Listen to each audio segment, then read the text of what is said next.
next ancient is going to be an African. You can laugh about it, but that's a belief. ENS, which is the program, the institute that I graduated from, I built a forum called Next Ancient Ambassadors. Next Ancient Forum, there are two programs in that forum. Next Ancient Fellows, so back to your question, why we don't have a lot of research, scientific research in Africa, is because part of the brain of Africa is outside Africa. And then the Next Ancient Forum is trying to bring them back. They need to come back to Africa so that we develop the continent. And another program is the Next Ancient Ambassador. So there are 54 ambassadors. I'm one of the ambassadors from the Republic of Congo. So we have 54. So if you want to know the ambassador from your country, talk to me. I can just ping them. So we have 54. Young people who believe that we need to work together and to work on initiatives that can bring about positive change that we're looking for. Because we cannot afford another 70 years of UNESCO not having Africa research profile showing up on the map. So why am I here? I think it's because of that, and because also I'm passionate about technology. It's because I'm a scientist and I have a PhD in applied mathematics, and I moved to a tech world, you know. STEM is kind of science and technology, engineering, and mathematics. So I'm kind of S, T, and M, because I did not do a lot of engineering. I'm coming back from India, where I spent 2 years, since 2014. And that's why I came up with this idea. I'm going to give you a story. You will understand that part of the brain of Africa is outside Africa. Why?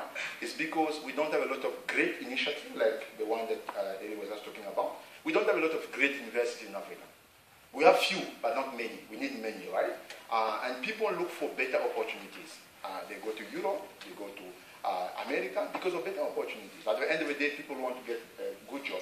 When UNESCO is going to hire people, they will look at the degree, they will look at the university that the person is coming from, they look at the skills. And I went to India, I realized that many people have gone outside Africa. And when we talk about the African problem, we don't see them. Because we have too many problems in Africa, we don't even see people who are outside Africa.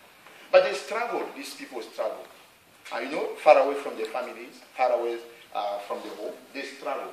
They're there because of education. And I'm very passionate about education. I believe that if you can fix education in Africa, many of the problems that you're talking about are going to be solved.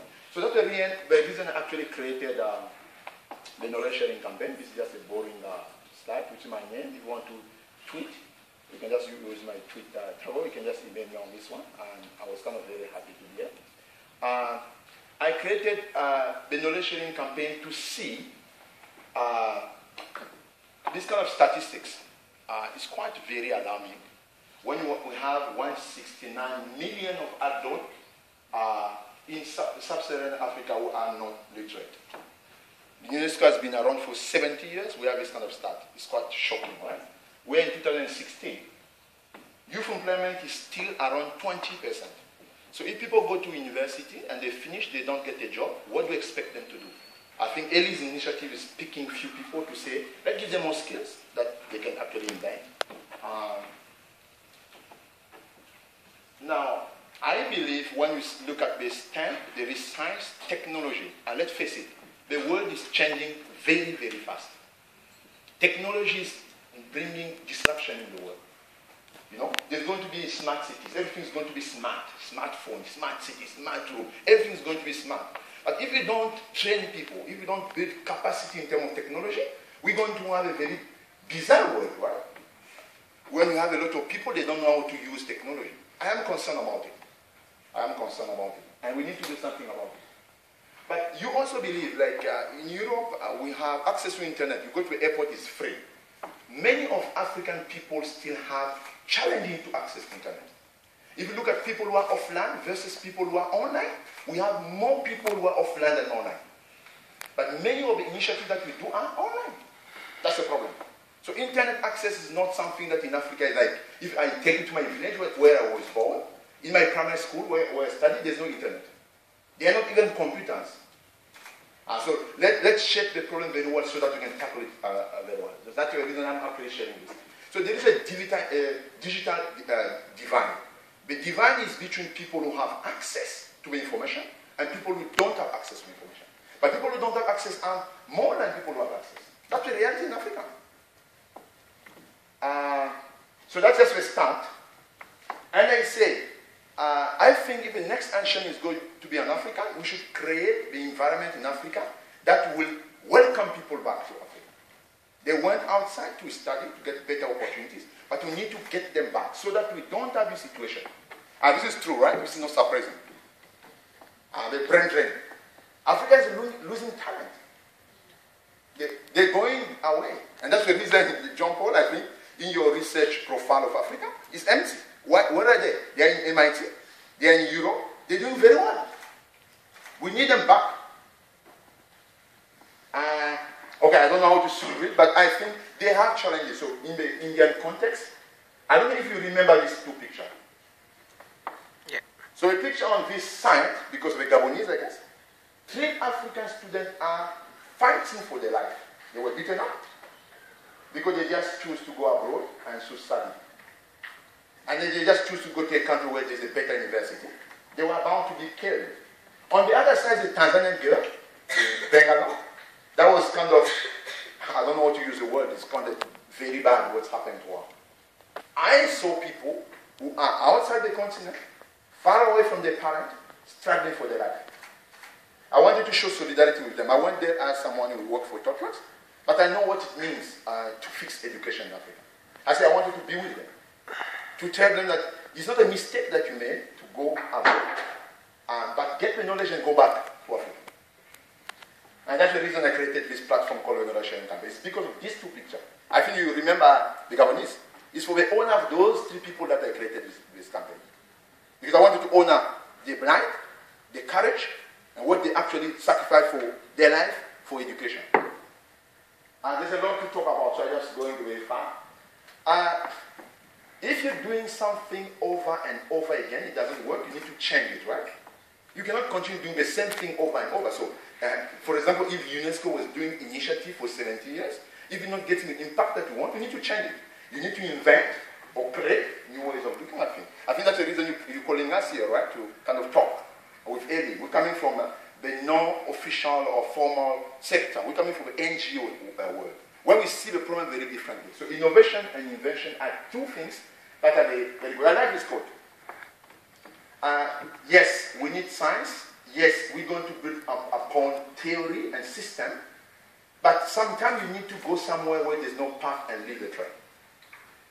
And I wanted to leave a trail through the election campaign because there was not a platform like that, especially for the African diaspora, people who are abroad. I like this quote. This is one of my best quote ever. Because I wanted to say there's no route, there was no way. What do you do? Actually create one. And people will actually pass there. So they were beaten up in a metro station, but I took them to my company and get people who are passionate about technology to teach them, so that they're not afraid. You know, racism is not an Indian problem, right? It's a global challenge. In the US, even black people born in the US, they also face racism, right? That's true. So it's not an Indian problem. I say, let me take them back to that unit so that they're not afraid of Indian. It's not the color of the skin that matters. Right? It's the passion, it's the drive, it's the ability to help. So this is the general manager of one of our offices in India who was teaching them project management. They were not afraid because they also saw an Indian who can actually teach them, right? So I say I will create a platform that helped me to look the world from different perspectives. The perspective of people who are powerless and invisible, and people who are oppressed. I want to look the world from that perspective. Sometimes when we are in our zone of comfort, we don't look at the world the way we're supposed to look at it. There's many people out there, many people in Africa that struggle with the basics. So let's change the way we look at the world and look at that different perspective. So that's what I try to do, helping these people. I say, I am going to create a place that is safe for you, that is inclusive, so it does not matter your gender, your religion, your culture. You know, one thing that is good in Africa, like when we're outside the continent, we love each other. They call us African. They don't call you like you from Niger or from Gabon. They don't care. They say you're African. And we're proud of that, right? You're African. Let's be united. That's it. So let's get together. And also, let's give access to people who don't have access. You know, in order to go to a good university, your parents should be able to afford it, to pay for that, right? What's happened to people who are, I don't know if I would call it unfortunately, were born in family who cannot afford? What's happened to them? And in Africa, they have a majority. Are we losing that part of the world? We should make education, science, technology more accessible.